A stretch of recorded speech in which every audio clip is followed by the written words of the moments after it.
Hello everybody, Jason Newsted here live from the Chop House.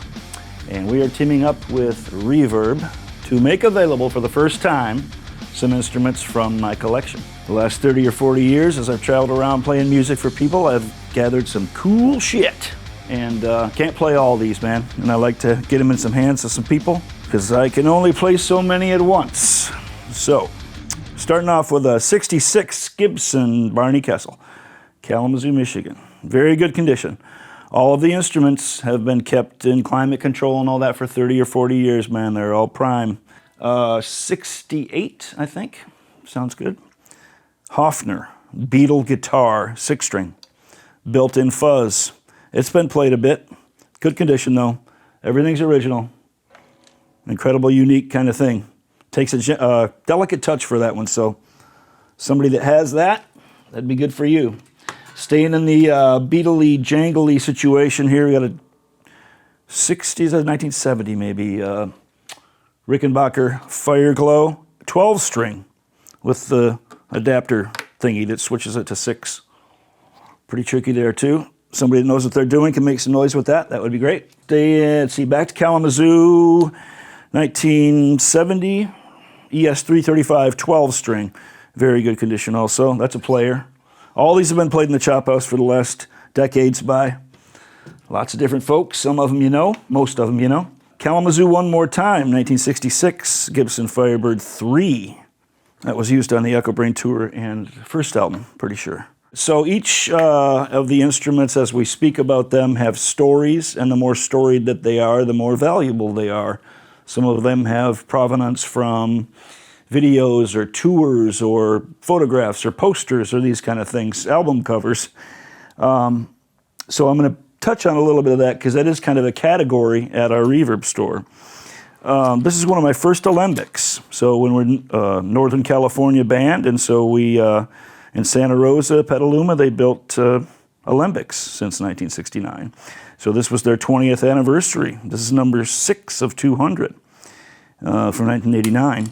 So that's burl walnut, Purple Heart, really, really wonderful instrument. But I think if you look close on some videos, year and a half in the life of, or something like that, you'll see this one.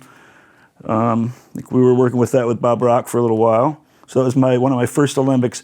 I recorded the Flotsam album with an alembic that I borrowed, and then when I was able to afford them, I tried to get the really cool ones. So that was one of the first ones I played once we started getting serious about recordings.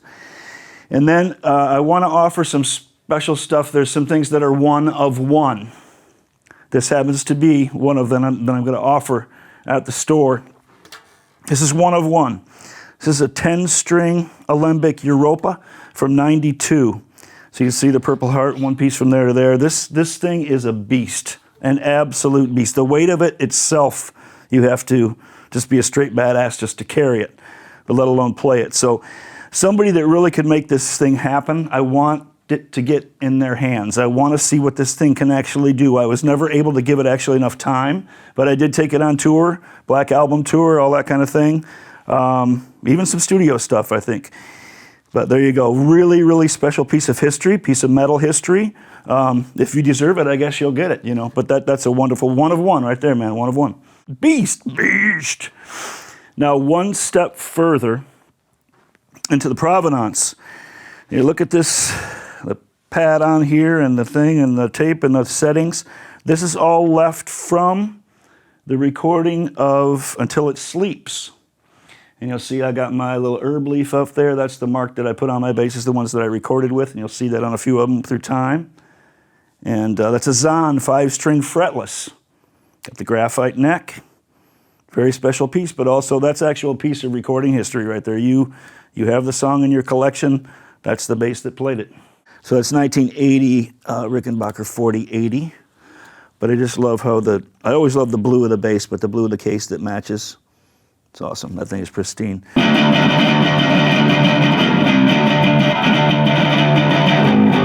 that Rickenbacker growl for sure. So I think all the switches work fine. That's bass, and then that turns on the guitar.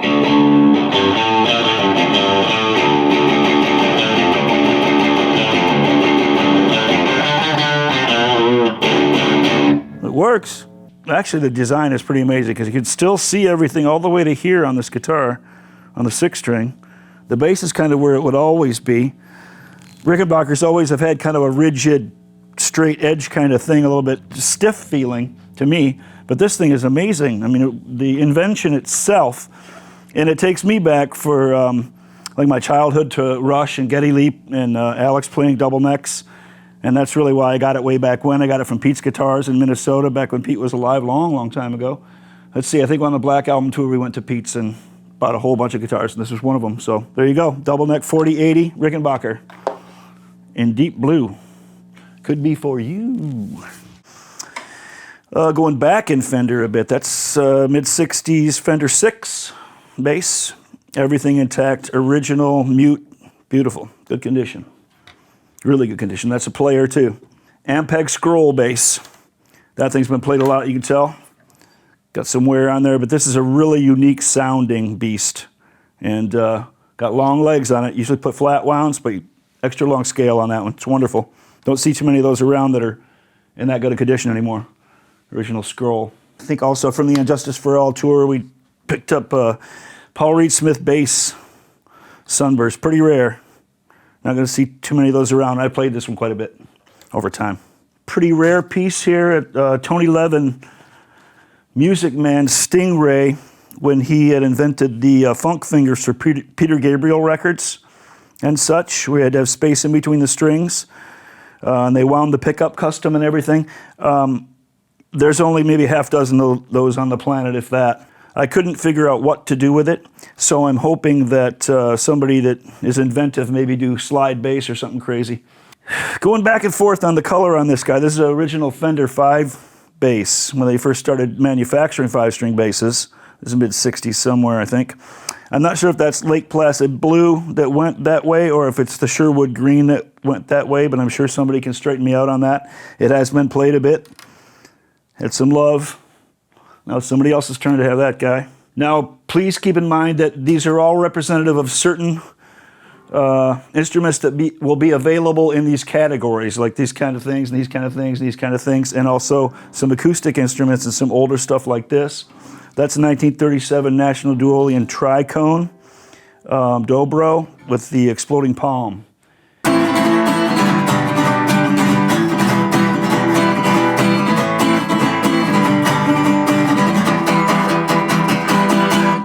Another National Duolian, this time a Tricone mandolin with the, I think that's the Wild Rose design etched in there. That's a pretty rare piece too.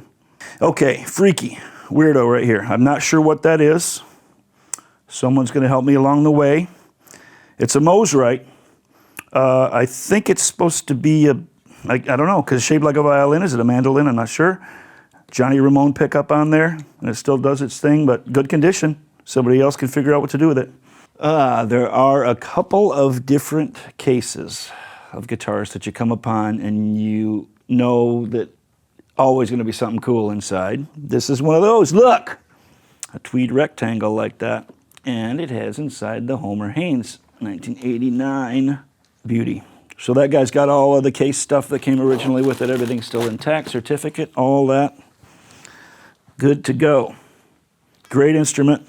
But we have plenty, and somebody could have that in their collection and be very happy about it. I'll even give them the case, too. Okay, now we are having fun. I mean it. I really do. A while back, I started painting custom guitars, you know, doing my paintings and all my things, and one of them is painting guitars. So we would get kits together. We'd buy the kits with 2 pieces of wood and a bag of parts and put them all together, or we'd find something on the internet that was $60 or whatever, and make it into canvas, finish it all over with primer, and then make it into a painting. Each one is its own thing. Each one is unique. This is a prototype. I sold most of the Flying V's that I painted some years ago at art shows and stuff for some good money, and now I've dug out these prototypes. I found them as we were going through all the guitars. So there are a few of these going to be available.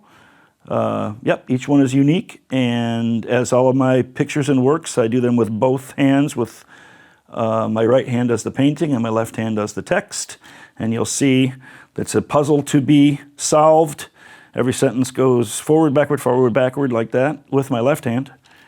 And you could figure out what that story is on that one. So anyway, there will be Newsted custom painted guitars.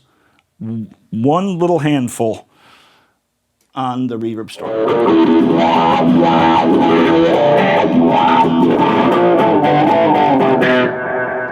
Art that makes noise. Incredible. Love it, love it, love it.